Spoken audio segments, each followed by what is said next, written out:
Sharper Point Commentary, presented by Schwartz Laser Eye Center.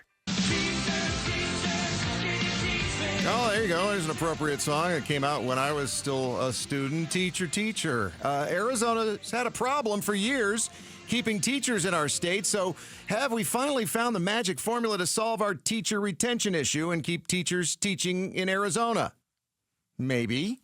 But first, how bad this situation is. According to a survey done by the Arizona School Personnel Administrators Association, more than 8,000 positions were vacant at the start of this school year in Arizona. A quarter of those jobs weren't filled, resulting in what is essentially an empty classroom. The rest were filled by teachers who arrived at their classroom in an alternative way, meaning they do not meet standard teacher requirements. ASPAA data analyst Justin Wing said that the 25% classroom vacancy rate has been holding true for the past few years in Arizona, too. Trying to get some answers, though, the Morrison Institute over at ASU, the Morrison Institute for Public Policy, recently released its educator retention report so we don't reduce the number of teachers in our state. And Christy Eustace, assistant research director of the Morrison Institute, talked to us this morning and said that money matters, but maybe not as much as most would think it matters. Salary and benefits rose to the top as far as an issue that was brought up and something that would improve retention. But really, when we talk to educators about what keeps them in the classroom, it's the work that they're doing with their students in the room that keeps them there. Yeah. As the spouse of a teacher, I'd like to see more money for teachers, but my wife always reminds me, I didn't get into teaching to get rich. And boy, has that worked out.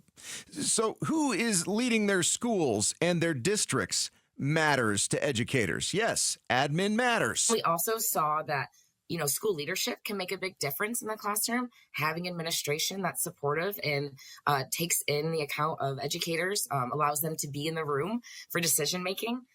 School leadership can also be really impactful. And maybe the most important way they need administrators' support is in the classroom dealing with students who disrupt other students' learning. Yeah, the behavioral problems. Educators talked about student behavior and how they think, they've seen an increase in student behavior and challenges, particularly since the COVID-19 pandemic.